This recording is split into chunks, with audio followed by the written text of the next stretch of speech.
Hello and welcome everyone to the 2023 Nantucket Open. This is the lead card action featuring one of the best cards I've been able to TD as well as film. In the booth with me today, I also have Harry Chace, who's coming back. Even though he's not playing, he's doing commentary. Thanks for joining us today, Harry.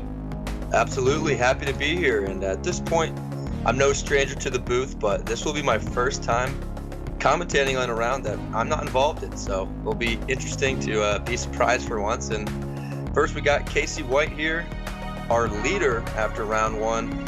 He's been in Nantucket a few times, has been in search of that win. See if he can do it today. And also searching for another win to add to his stellar season, Paul Krans, who shot -5, is only one stroke back on his teammate, and he has a 10-17 round in his pocket. Also tied or very close with him is Steve Brinster, coming from New York with the crew. And finishing off the card is Kyle Moriarty, who we all know and love, who actually is your 2022 defending champion and had a heck of a year to get back here in Nantucket. Even though it's raining, these guys are having fun. You can see the smiles on that card.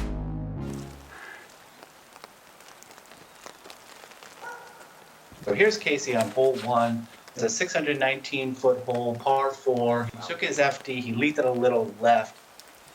We'll take it.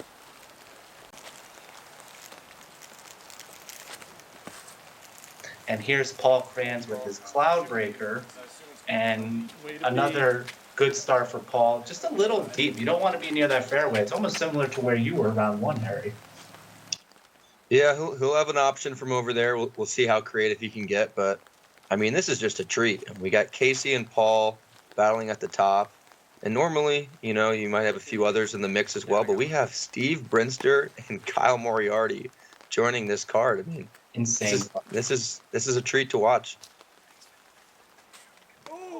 Kyle getting a favorable kick off the tee there, most likely taking his destroyer. And of course, got to give a big shout out to Todd Rainwater, who's just so helpful. You can see here he's actually helping Steve make some adjustments to his flights. And he's always just a stellar person to have come watch us play, as well as to have host at Nantucket. It's just a prestigious event. Thanks for doing that.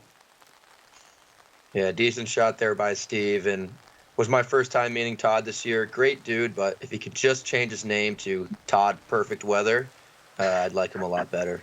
You've been thinking about that one, haven't you, Harry? Paul Krans going to be taking his FD3, just not being able to get up there, but he'll have an easy par. 4 is just fine on this first hole, and it's a pretty tight battle. I mean, you can see the scores: -6, -5, -4, -4. We're going to have a very back and forth card here in the rain. Great shot there by Kyle. Super controlled. And if you've seen this coverage before, and you've seen a lot of hot scores and a lot of top touring pros come through here, I will remind you, this rain has been some of the craziest rain that we've ever seen here, that we've ever played in. And not only is it raining now, but this is round 2. And we had a full rain round 1. It never stopped during lunch, and depending where you were, you may have been outside this entire time just getting poured on. So it's going to be a true mental battle between these competitors today, and we'll see who comes out on top.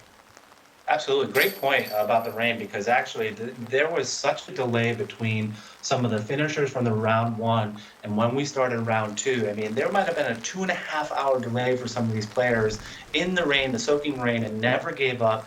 And there was a lot of people that actually just weren't able to play that second round because of it. So kudos to everybody that was able to stay and finish out. A great start for Casey there, finishing his par right there. Yeah, I was lucky to stay with you, Raivis. Only about a 3-minute walk from the course. And yeah, like you mentioned, I had about a 2.5-hour break. When I finished, there were some cards still on hole 12. So I actually had time to take a warm shower, completely change my clothes. Definitely an advantage heading in round 2. Wow. And that's why we did that. And here's hole 2. That was a great shot by Kyle. Do you know what he was throwing there?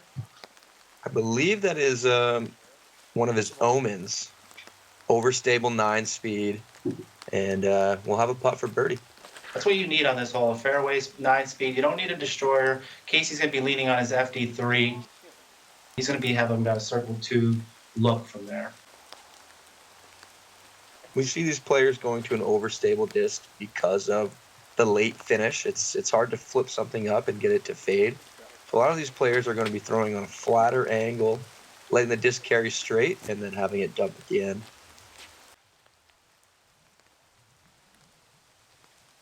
Yeah, I would assume that Steve's going to be throwing his eagle here or something like that. Oh, what a great rip. Perfect. Look at that. And this hole averaged 2.85, so, even in the rain, a lot of people were getting this one. Meanwhile, on hole 1, it was a 4.24 average. So it kind of all evens out between hole 1 and hole 2. Look at this signature hop step and great follow through. Yeah, got to be a Brinster T-Bird for my man Steve right here. I've come to know his game a lot more this year, and you give him a shot like this is his specialty. Well done. Yeah, he eats these up. Here's Wadz for his tulip.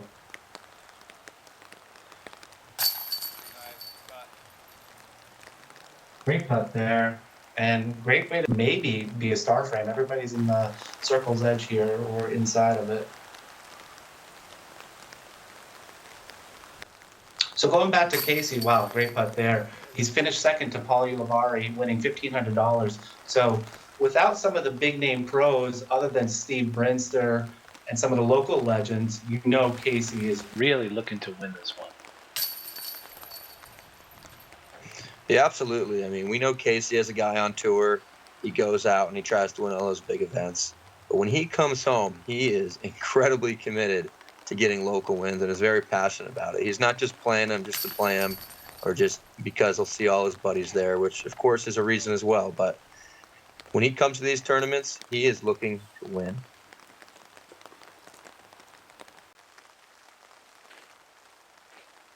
A lot of birdies on hole 2 with star frame, first GMT star frame of the round.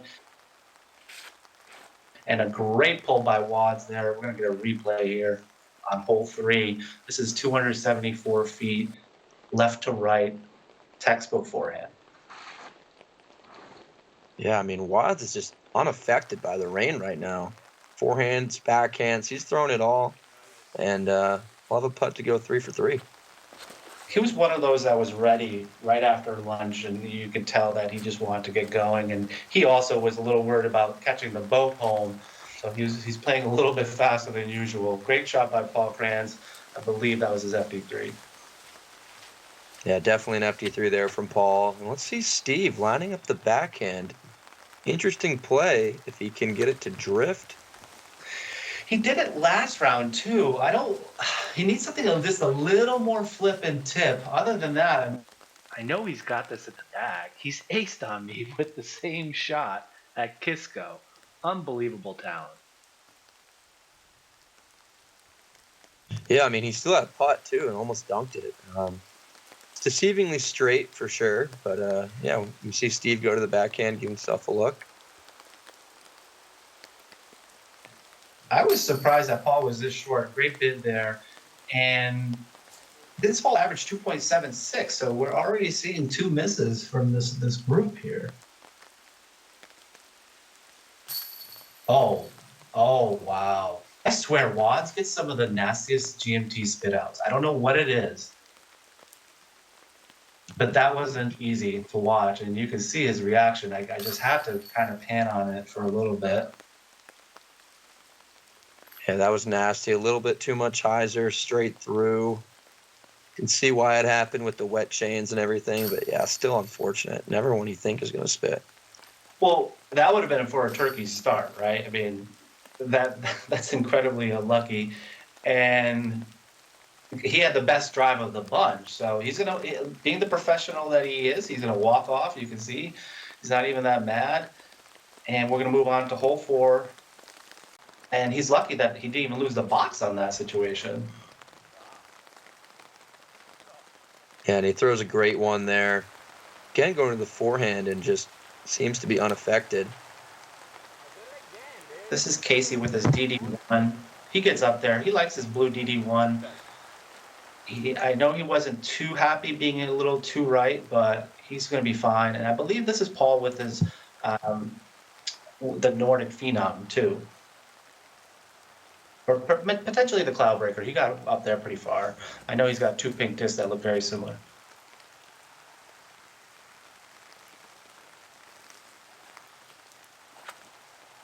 Back to the roller for Steve. Is it going to flip up? Not enough cut angle there. He doesn't get the unbelievable roll that he did on round 1. If you want to see that, make sure to check it out on the GMT channel. We have that up there, and this is an incredible shot by Wadz. Oh, man. Wow. Kyle, he came to play. I know you said about, how he handled that like a professional, and when you play a course like this in the rain, I guarantee every player is going to have a moment that just absolutely shocked them.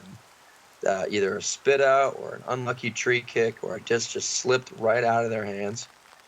And the reason why Kyle's on this card is because he's able to just bounce back from those like it's nothing. He's been there, he's seen it, and he's professional about the way he plays. So definitely for you young players that maybe one little mistake derails you around, take a little note from Kyle, the local pro here in Mass, and on to the next hole. Yeah, and on to this local pro, Casey White. What a upshot by him. He was a little right, but he is under the basket for his birdie on hole 4 here. And this hole average right on 4.0, so, not too easy, not too hard. After the first 2 holes, or after hole 2 and 3, it gets a little tougher here, especially in the next par 5s. So that was a great 3 by Kyle. Like you said, a great bounce back. And he is 3 for 4. I mean, that's just an incredible start. We did miss Paul Krans's putt. He did get the birdie as well. This is actually where the other camera broke and it stopped working out of nowhere. I had to call Dan Snyder. I used my iPhone for the next few shots here. And I don't know what happened here, but it just stopped recording. But I also made sure to get the next few shots with our other camera. So we had 3 different cameras out there trying to get this coverage for you all. Yeah, big shout out to GMT. These shots are great, but I mean, this is now about hour 6, hour 7 that we've been out here. It's been nonstop raining, and it's getting worse throughout the day. I mean, it doesn't really look like it because we're a little protected by trees and stuff, but I promise you, the rain is coming down. Incredible shot by Steve Brinster there. He's going to be all the way up there. Paul Krans going to be taking his Cloudbreaker and getting an incredible shot there. I mean, look at that tunnel, and he just got an unbelievable flare skip at the end. Exactly what he was looking for. Yeah, Paul is so good at keeping things compact and throwing distance shots, whether it's forehand or backhand. Doesn't look like he's throwing it too hard, but he gets that pop, and he keeps it really controlled. And that's why he's going to be really good at holes like this and really good at a lot of courses in New England. You're friends with Paul. Do you feel like you guys are always competing back and forth? I mean, we have one more coverage to put out with the Dragonfly, but I always wonder, it's got to be fun to battle against each other. Absolutely. Well, I mean, when I first met Paul, we were in different spots in our career. He was just starting out, and I've been playing for a few years, but not too much competitively.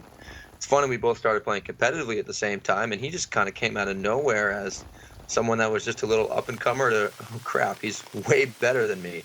So, obviously I give Paul all the respect in the world. He's a great player, and at this point, a lot better than I. And I remember he asked me for some advice, maybe off-season, and he was trying to chase me, and now I'm definitely trying to chase him. Wow, that's incredibly awesome to see, and thank you for sharing that, because I've always wondered what your relationship was.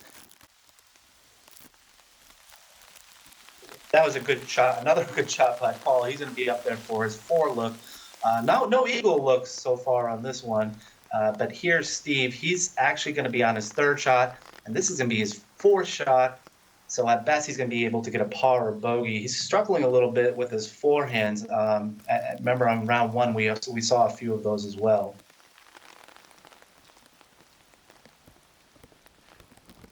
but he is pulling the confidence to do it again, and that's the pro that we love to see in him. Here is Wadz just taking his approach and okay with and satisfied with the birdie approach and look.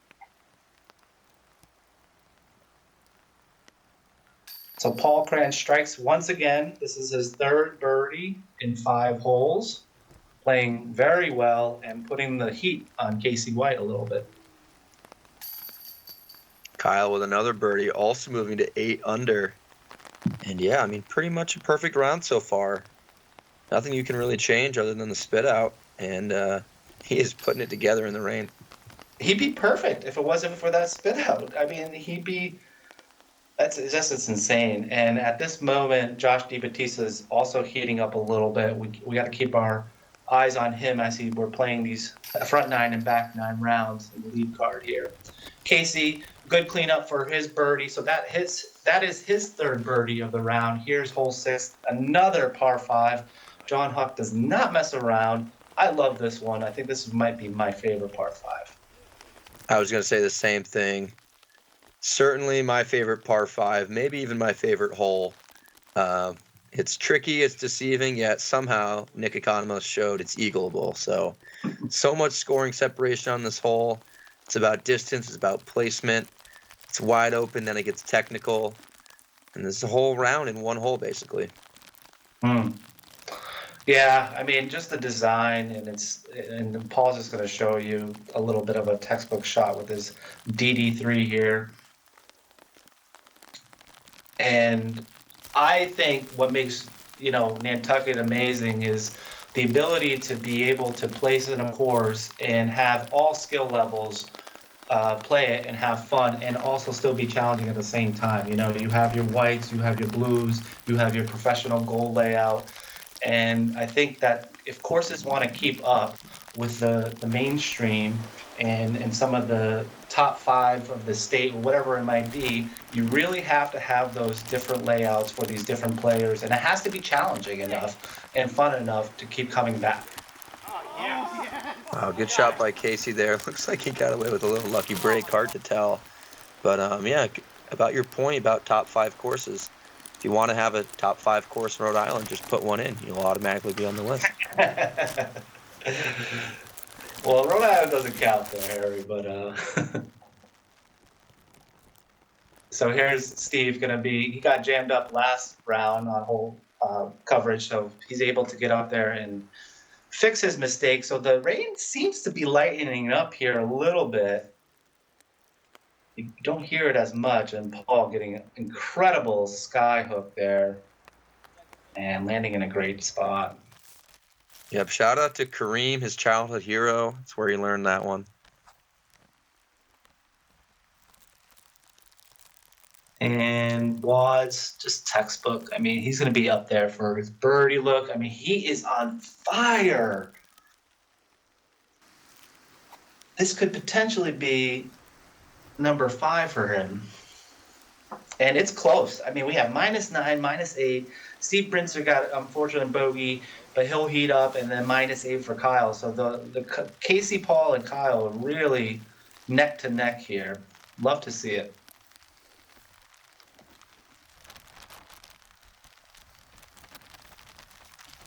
Okay, upshot for Paul, but he's a little short. He's going to really have to get a long putt to get that one. And this approach is deceptive, I feel like. You feel like you should be able to get through every time, but I know I don't. I don't know about you.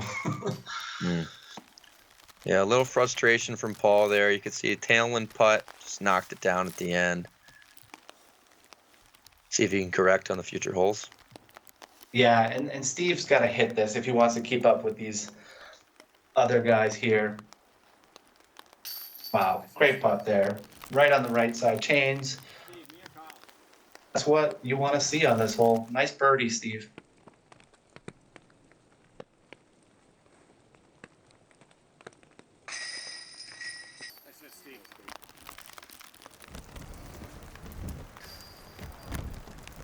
And here's Casey from the deep end of the circle. Yeah. Yeah, you can see he was in like that ninja stance. I call it, when he really goes low to the ground. Must have been some sort of headwind putt and just trying to keep it low and almost throw like a rising putt the whole way. Started super low, but Surprised he missed that one. We saw a few of those he made on the first round. do you know where he got that from? Because I can't really say that I've seen any other pros go that low on a Oh, putt. he must have learned it from Devon's, right? Because Devon's has a bunch of trees everywhere.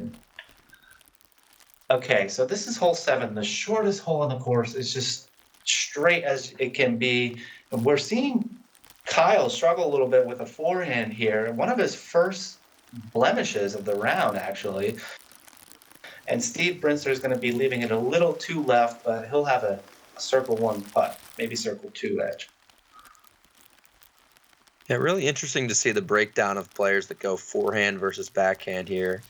I mean, it's dead straight, 170, barely plays that long. We see a lot of players that maybe are backhand players go to the forehand because they're comfortable at this short range. It's interesting to see. And we have Steve at the lone backhand. We'll see how that fared. And Paul actually almost aced this during the skids match. You should check that out. And he takes the same similar route with his tactic up and down the middle there. Here's Casey to recover. A birdie save. He threw his tactic as well off the tee. And here's Kyle to save his par after an amazing start. Wow.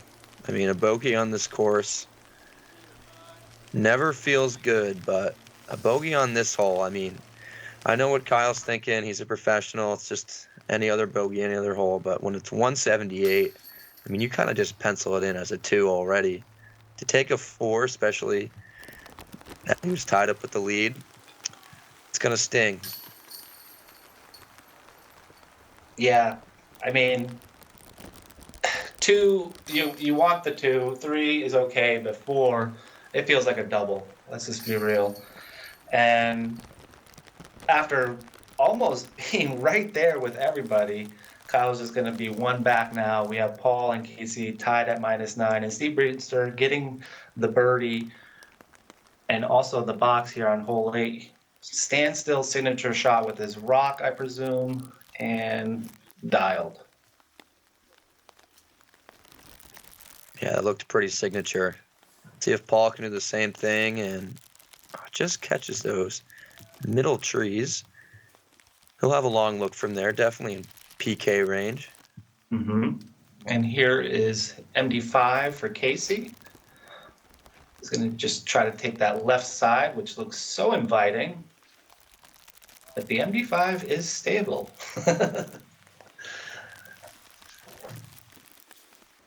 And he gets he's going to be up there though. And this whole average 2.82, so about 0.2 strokes easier or harder than hole 7. But this is Turkey Alley, the infamous Turkey Alley, where you really want to get 2 out of the 3. If you get 1 out of 3, you'll be okay. But if you get none out of the 3, you're feeling a little deflated.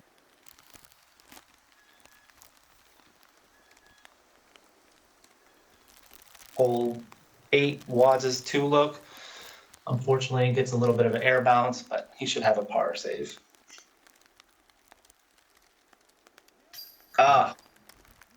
Would have loved to seen that hit. I didn't realize he was that short. I thought he was going to be a little closer with that MD5. Yep, those 2 boys are no strangers to straddle putts. Unable to get him to go in, but let's see Paul, an awkward stance here. Even he, at his height, has to go down to a knee. And that's the thing about Paul. He actually he enjoys going down to the knee. I don't know if it's a comfort thing, but I've seen him in stressful situations. If it's a little bit low ceiling, he is happy to go down to the knee, and I've seen him make some incredible putts doing so. Yeah, I've seen it too. I mean, he's just an incredible player. I guess the style of putt kind of suits his knee putt or regular putt. It's not too, doesn't adjust too much there. Steve's getting a birdie, and just like that, he is bounced back, folks. He is in the card, in the mix with all of these guys, and Wadz is going to be taking his par. He is settling down now after unbelievable front 6 holes. and Casey getting a par. So not too many birdies for these guys in the first 9 holes. I mean, we're getting a little tired, it seems. But hole 9, let's see what happens here. 282 feet left to right. Steve is going to be hyzering out and almost being exactly where he was round 1. Yeah, I know you mentioned on hole 6 that the rain had slowed down. Yeah, that went away very quickly. We are all of a sudden back in heavy rain, and you can attribute a lot of these little mistakes to why, but Paul just throws a gem there, up in the circle, playing clean golf as he normally does, and he's happy about it. Inches when he comes back smiling like that, it's good. And that was inches from an ace. Here's Casey White. He's going to be throwing his, let me just double check here, FD3. Now, what do you think? So we got Paul going on tour next year.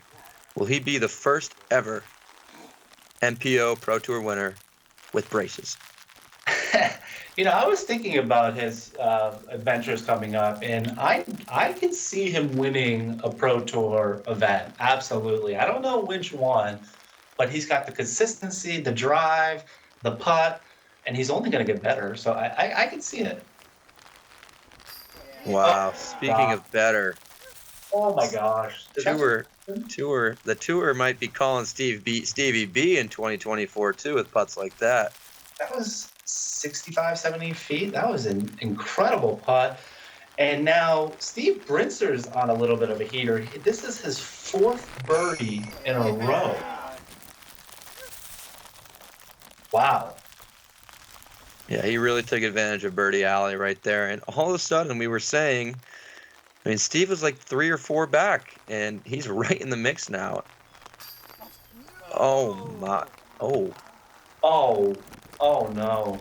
I can see why he was frustrated, though, because he just he wasn't big putted, clearly, but that was to just keep up with Paul. I think that's why he's frustrated, because he knew Paul was parred. So in order to just keep up and have -10 with him, he needed that putt. So that was the most frustration I think I've ever seen out of Casey, but I understand why.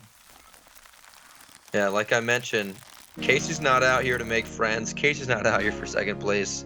He is looking for that win, and we'll see if he can close it out in round 2. We got our scores to the front 9, and what a battle. What a treat for us GMT watchers. -10 with Paul Krans, -9 with Casey White. We got -8 with Steve and Kyle, and don't look now, Josh Debo is on the rise. We'll see what he can do. Absolutely. Thanks for being here, Harry, and thanks for watching, everyone. Stay tuned. Back 9 coming out soon. Subscribe, like. Thanks for all you do. Not going to want to miss it. See ya.